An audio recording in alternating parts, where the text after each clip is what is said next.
धर्म प्रेमी बंधुओं, आप सभी को जय जिनेंद्र।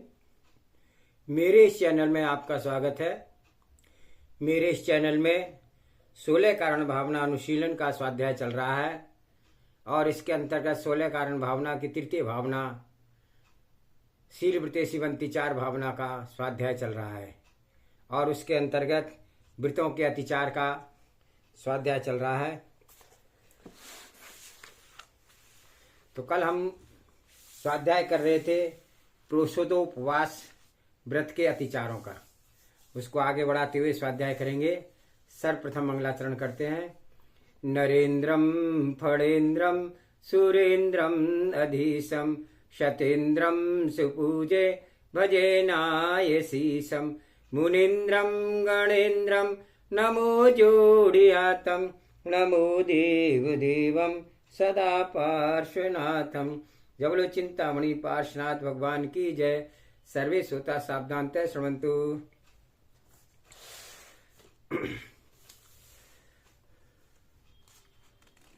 तो साधना के मार्ग में उल्लसित भाव बनाने के लिए, प्रतिक्षण आनंद मग्न रहने के लिए मुमुक्षु का कर्तव्य है कि जिनागम वर्णित साधना पद्धति का पूर्ण ध्यान रखे। पुरुषोत्तोपवास एक श्रेष्ठ साधना पद्धति है। एकासन पूर्व उपवास उदर के खाली रहने के वीर ओज में परिवर्तित होता है और शरीर को जो शक्ति चाहिए पड़ती है उपवास के दिन वह वीर के माध्यम से प्राप्त कर लेता है। सीमा से बहुत अधिक होगी तो वह कष्टप्रद हो जाती है। साधक भोजन करता है, ब्रह्मचर्य का पालन करता है। शरीर में भोजन से, ब्रह्मचर्य पालन से शुक्र शक्ति का संचय हो जाता है। इसे ग्रस्त काम सेवन करके स्वशक्ति का व्यसन कर लेता है। पर साधक क्या करेगा? उसके लिए साधना, ध्यान, व्रत, उपवास के माध्यम से स्वशक्ति का नियंत्रण किया जाता है। साधक आत्म साधन के लिए इसलिए वे साधक उपवास करते हैं। समीकरण बना रहे वीरवर्धन से भावों में विकारों का जन्म होता है और साधक स्व साधना विमुख होकर के विषयाभिलाषा में रत होने लगता है तो उसे उभय सुख से घातक ही समझो। तत्वबोध का बोधक शरीर पोषण के लिए भोजन नहीं लेता है, अपितु शरीर में सम्यक साधना हेतु औगन देता है। अनावश्यक भोजन ग्रहण करना भी दुर्गति को आमंत्रण दे सकता है, देना ही समझो।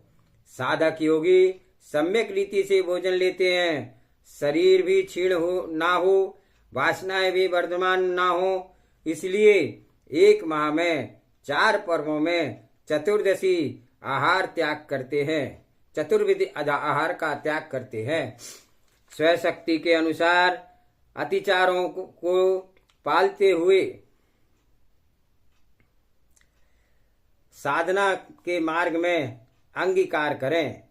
श्री जिनागम में 5 अतिचार पुरुषोत्तवास के कहे हैं, उन्हें त्याग करता है और जो साधक उससे निर्मल पुरुषोत्तवास कहलाता है। अप्रत्यवेक्षित, अप्रमार्जित भूमि में उत्सर्ग पहला अतिचार है कि जीव है या नहीं है इस प्रकार आंख से देखना प्रत्यवेक्षण कहलाता है।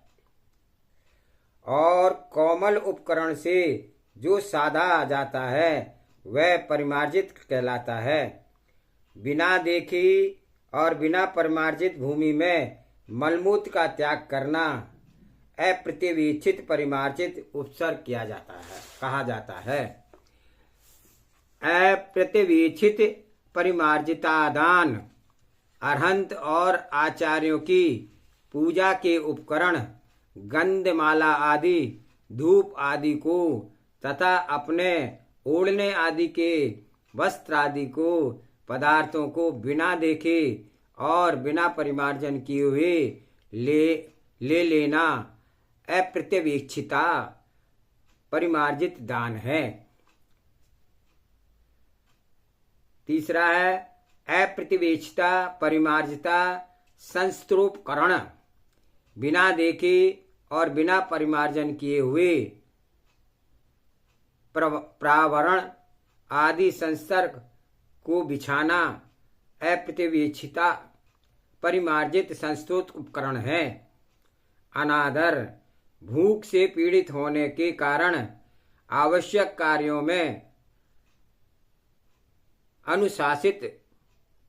अनुत्साहित होना अनादर है। उत्साह पूर्वक की गई साधना भी महाफलवती होती है, वही आत्मसिद्धि का साधन बनती है। अंतरंग में विशुद्धि की वृद्धि कर कर्म निर्जरा विपुल कराती है। बाहिरंग में अनेक भव्य जीवों को प्रभावित कर उन्हें मोक्ष तत्व के प्रति श्रद्धा उत्पन्न कराती है, जिससे कि जिन शासन की पुष्कल प्रभावना भी हो और अनेक शादवाद विद्वेषी भी जिन शासन के सच्चे भक्त बन करके अनेकांत शासन की प्रभावना करते हैं। मुमुक्षु जीव को चाहिए उपवास आदि क्रियाएं आदर पूर्वक ही करें, अनुत्साह भाव से ना करें।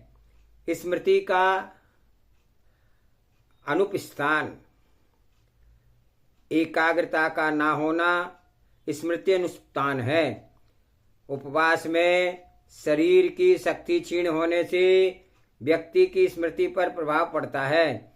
यदि साधना जागृत होकर नहीं की गई तो व्रत उपवास इस विधि से करो जिससे कि शरीर एवं बुद्धि पर कुप्रभाव नहीं पड़े। पाठ शक्ति हो, पूजा शुभ कार्यों को भूले नहीं। भोजन का जीव के भावों पर विशेष प्रभाव पड़ता है। साधक को स्व स्थिति का पूर्ण बोध होना चाहिए। व्रत उपवास इस विधि से करें जिससे कि बोध और बोधि पर बुद्धि सम्यक कार्य करती रहे।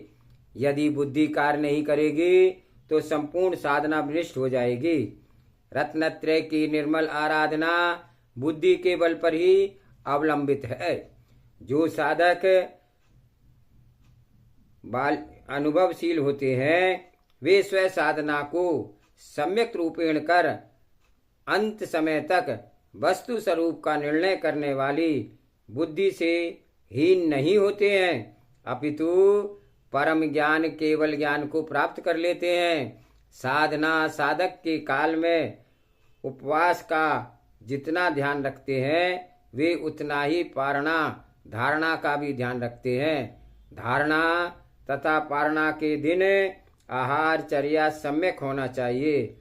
कदाचित अनुकूलता ना दिखे तो व्रत को आगे कर लेना चाहिए। समाधि के काल में क्षयोपशम की रक्षा करनी चाहिए।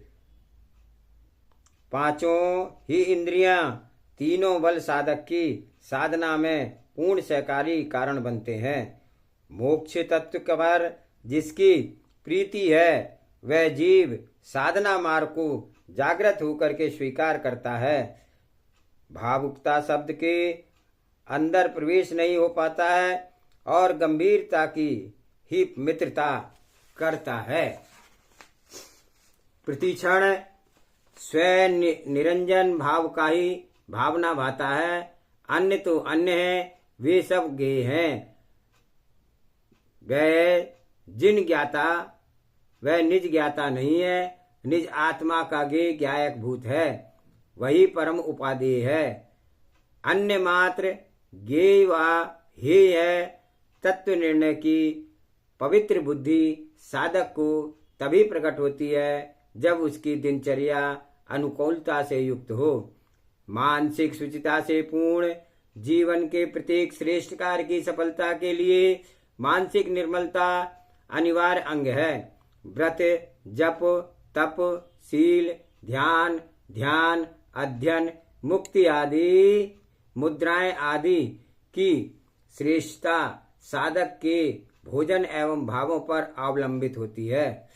इसलिए भोजन एवं भावों को नियंत्रण करने के लिए आगम बार बार प्रेरणा देता है। भो मुमुक्षु, आत्मस्थ होकर के जियो, स्वभावों की विशुद्धि पूर्वक भोगोपभोग परिमाण व्रत के अतिचार।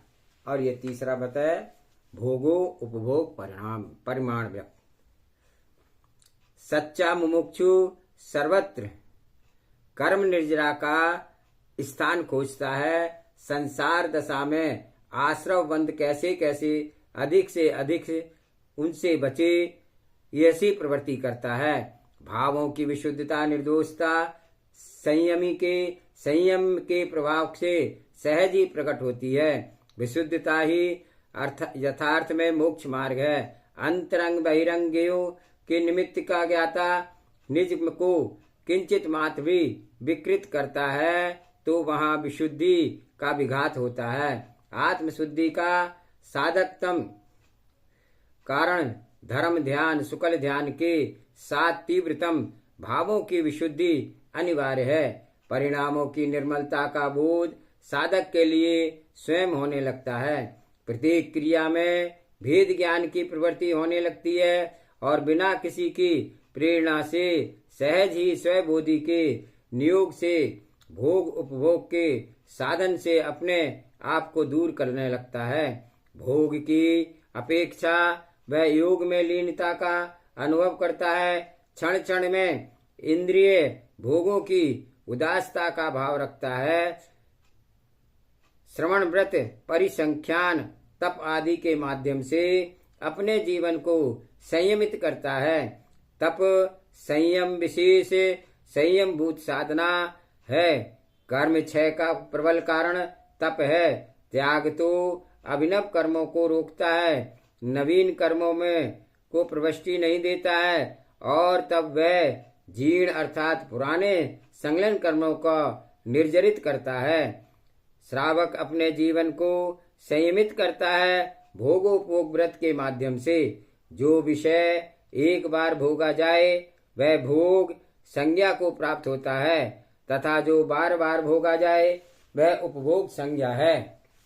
भोजन आदि भोग है और वस्त्र आदि उपभोग है। जिससे आत्म कल्याण की तीव्र भावना है ऐसे भव्य जीव प्रतिक्षण अपने जीवन को संयमित रखता है। समय जो कि व्यवहार काल की अति सूक्ष्म इकाई है, उतने काल प्रमाण भी अपने काल व्यर्थ नहीं निकाल देता है। इसलिए व्रत तप अनुष्ठान में संलग्न रहता है। नृतिचार व्रतों के पालन में आनंदित होता है, साथ ही अन्य भव्यों को प्रेरणा भी प्रदान करता है। भोगोपभोग व्रत के 5 अतिचार उन्हें जानकर के वह उनका त्याग करता है। जो चित्त सहित वह सचित्त कहलाता है। सचित्त की चेतना सहित द्रव्य लिया जाता है। चित्त का अभाव जहाँ है वहाँ अचित्त है। सचित्त अचित्त पर विवेकी जीवों को आगम अनुकूल विचार करना चाहिए। स्व विचारों के अनुकूल प्रेरणा रूप प्ररूपणा किसी भी विषय पर नहीं होनी चाहिए। पूर्वाचार्यों ने जो तीर्थंकर गणधर चरित्र सूत्रों में जैसी व्याख्या की है उसे वैसी ही सामान्य श्रवण को एवं श्रावक श्राविकाओं के मध्य रखना चाहिए। प्रत्येक चर्या क्रम में क्रिया में आस्था विवेक जन्म मरण तथा निर्वाण का विश्वास निहित रहता है। तत्वज्ञानी का लक्ष्य होता है कि जो मैं कर रहा हूँ इसमें मेरा कल्याण है। जिसे सुन रहा हूँ जिसे विचार कर रहा हूँ उन सब में मेरा मोक्ष मार्ग है। किसी बेचारे अग्र प्राणी ने स्वयं सत्यार्थ जाने बिना दूसरे की प्रकृति के विरुद्ध अर्थात आगम के विरुद्ध उपदेश दे दिया तो भोले प्राणी उसे ही स्वीकार कर वैसे ही चर्या करने लगा तो उसका तो अहित हो गया। निर्वाण की जगह वह संसार का निर्माण और वर्धमान हो गया। ज्ञानी जनों को विद्वान कहलाने का भाव नहीं आना चाहिए, अपितु दयावान बनना चाहिए। करुणा, दया, अनुकंपा शुभोपयोग का एक लक्षण है। वह लक्षण है प्रत्येक वक्ता एवं लेखक के अंदर कूट कूट कर भरा होना चाहिए। यदि करुणा शून्य होकर के कोई प्रवचनाकार प्रवचन कर रहा है तो वह प्रवचन भाषा है, लेख का अभाव है। स्वयं शुभोपयोग के से रिक्त है और जिसके शुभोपयोग की घटित नहीं हो रहा है वह असुपयोगी मार्ग का यथार्थ प्रवक्ता कैसे हो सकता है। ज्ञानियों को स्वयं के शुभाशुभ का उपयोग का प्रतिक्षण ध्यान रखना चाहिए। शुद्ध उपयोग तो महादुर्लभ निरूपराग दशा है। उसके पूर्व अशुभ से निवृत्ति शुभ प्रवृत्ति में भी अति दुर्लभ है। इसलिए प्रत्येक सम्यक ज्ञानी जीव को सम्यक ज्ञान का सम्यक उपदेश देना चाहिए। पंथों से पृथक होकर के आगम पथ की मात्र श्रेयस्कर है। सचित्ता चित्त पर निर्मल दृष्टि से विचार करें। कोई किसी को हीन ना देखे, न स्वयं को अहंकार कर ले जाए। यदि एक विषय के दो प्रमाण आगम में हों तो दोनों का उल्लेख कर देना चाहिए। प्रवृत्ति एक ही हो जाएगी। एक समय में 3 प्रकार की चर्चा एक साथ नहीं हो सकती है। साथ ही यह भी उल्लेख करना चाहिए कि अमुक की चर्चा अमुक ग्रंथ से अनुकूल, अमुक के निर्णय के बीज जीव स्वयं करें। किसी पर आरोपित मत करो। आपको जो स्वीकार है उसे आप प्रवृत्ति में लाएं, और पर शर्त यही है कि जिसका उसका ही आगम प्रमाण होना अनिवार्य है, अथवा आप अन्यथा प्रवृत्ति मूलक हो जाएंगे।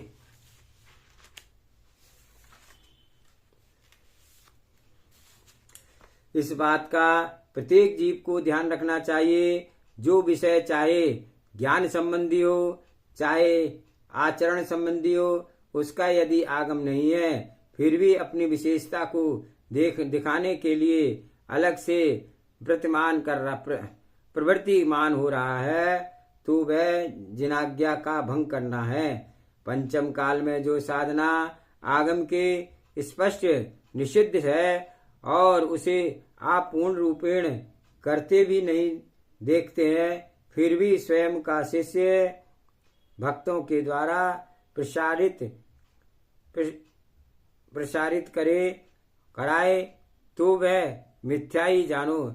जैसे पंचम काल में इंगनी मरण प्रयोग गमन मरण नहीं होता है, फिर भी उसकी साधना कर रहा हूँ, अथवा भक्तजन कर ही ली साधना तद मरण की, यह सब प्रपंच मिथ्या है। हाँ, संप्रति काल में भक्त प्रत्याख्यान मरण देख होता है और उसी की निर्मल साधना बुद्धि पूर्वक वैराग्य भाव के युक्त होकर के करना चाहिए। वह परंपरा से मोक्ष का साधन होगी। दर्शन ज्ञान चरण तभी है सम्यक जब है। आगम के लोकालोक में जिसके श्रद्धान का ज्ञान आचरण में सद्बुद्धि का मेल नहीं है, जिनागम शासन के प्रतिकूल वह मोक्ष के उन्मूल अनुकूल नहीं है। मोक्ष के अनुकूल तो वही है जो सर्वज्ञ प्रेरित आत्मा के अंदर अनुकूल है।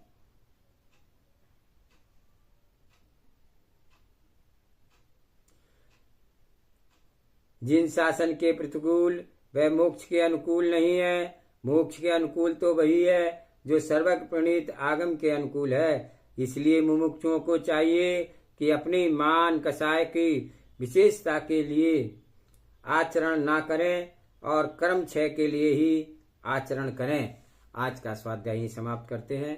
जावाणी के ज्ञान से सूझे लोकालोक, सो वाणी मस्तक नमु सदा देत हूँ दोख। हे जिनवाणी भारती तोय जपूं दिन रैन, जो तेरी शरणागे सो पावे सुख चैन। देव बजो अरिहंत को गुरु सेवा निर्गंथ, दया धर्म पालो सदा यही मोक्ष का पंथ। 9 बार नमोकार मंत्र।